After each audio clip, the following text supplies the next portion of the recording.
The shift in power dynamics with a narcissist became apparent to me when I could no longer effectively defend myself against constant attacks. Previously, I had managed to resist and respond, maintaining a sense of personal strength. However, there was a specific moment during a holiday break from university that marked a turning point.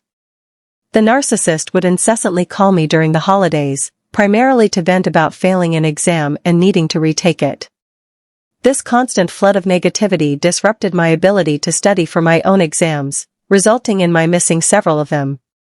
Despite my attempts to distance myself from these calls, they persisted. So I had perhaps 6 of them to pass. And she would call me and complain to me about her one exam. And I would say, "Okay, don't worry, you will pass it." During these conversations, she would inquire about my study methods for the exam. I would explain my approach, but she would continue to complain. Eventually, in frustration, I pointed out that others had to handle 6 exams without complaints. Her response was dismissive, asserting that her situation was more challenging. I distinctly remember a phone call where I felt like a lid had been lifted off the top of my head. Normally, as I went about my day or studied, I felt there was a lid on top of my head that kept psychological and emotional content contained within, making my head like a sealed vessel with its own mechanisms for processing everything. It compressed and sorted everything that entered, providing clarity, especially after studying for exams when initially things felt scattered. However, during this specific phone call, that sensation of containment suddenly disappeared. It was replaced by a rush of energy, almost like an outpouring. After that lid disappeared, I felt like I couldn't focus on anything, and I would get exhausted very quickly. It was as if my head was now open, and I couldn't contain my energy at all. It just seemed to dissipate. Even interacting with normal people became difficult because I felt they were draining me. I've been grappling with this for quite some time, and now I feel like the lid on top of my head is finally back in place. It took a long time for it to rebuild. I'm curious if anyone else can relate to this feeling, because I haven't come across anything quite like it in any books or resources I've encountered. It makes more sense to me now, since I've learned about chakras. Back then, I had no idea about them. The dysregulation of my energy system seems related to the crown chakra. What's odd is that before I felt the lid blown off my head, another even more narcissistic friend than the one I lived with would often find reasons to touch the top of my head or other places where chakras are located. I now understand that with the most narcissistic people, they tend to try to touch you in these areas, and it feels really uncomfortable. In contrast, genuinely empathetic people may touch these places unconsciously, but their touch feels healing and completely different. Based on my experience, it appears that the crown chakra, positioned at the top of the head, serves to regulate and contain energy, among other functions. When this chakra is disrupted, rather than retaining energy for internal healing and emotional connection, it can uncontrollably flow outward, draining and preventing the closure of the energy system necessary to rebuild energy. This prolonged disruption has made healing a lengthy process for me, and I doubt I will fully recover because the damage was extensive. So you have no control over your energy. It's as if all your energy just escapes through your head, which explains the constant exhaustion.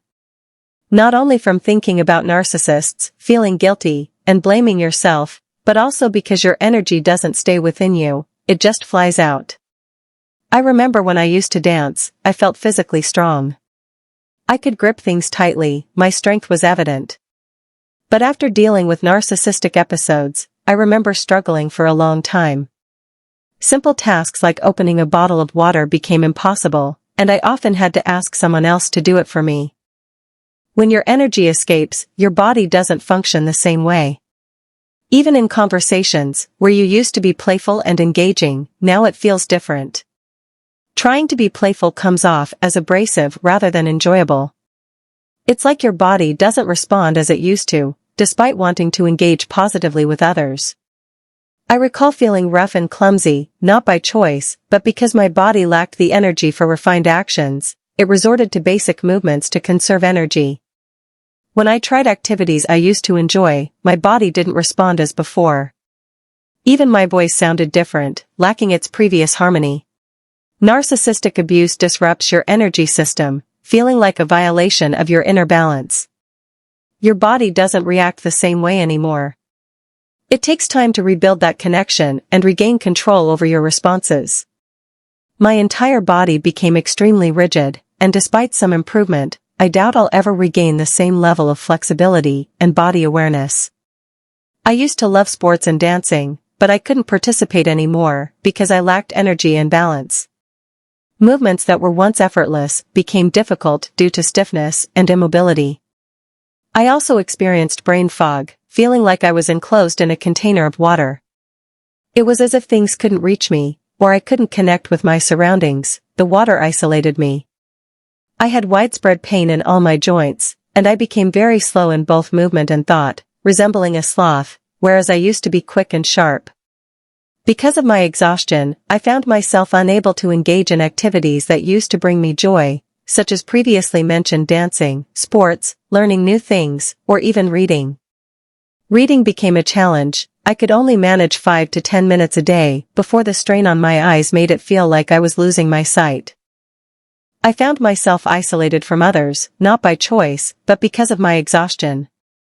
I lacked the energy to spend time with anyone, and when I pushed myself, it often led to unpleasant experiences. I felt abrasive, crude, or completely passive, unable to engage in conversation due to the constant outflow of energy. It felt like everyone around me was draining me, and I became aware that I was not pleasant company. Despite this awareness, I felt powerless to change it because my body simply couldn't respond as I wanted it to. So, the only comfort I found was in being alone, even though I was scared of it at that time. This fear of solitude was another sign of narcissistic abuse syndrome. Because it wasn't my usual self, I've always cherished both socializing and being by myself. I loved my alone time. Yet, even the satisfaction of solitude and doing activities I used to enjoy no longer brought me happiness. I couldn't engage in things I once loved, even simple pleasures like watching a movie no longer brought any joy. It was like I was going through anhedonia, where nothing could make me feel pleasure anymore. And it lasted for years, but through consistent effort and making certain changes, my capacity for pleasure gradually returned, and I rediscovered joy in life. Now, I find pleasure in almost everything I do, and I feel fulfilled again.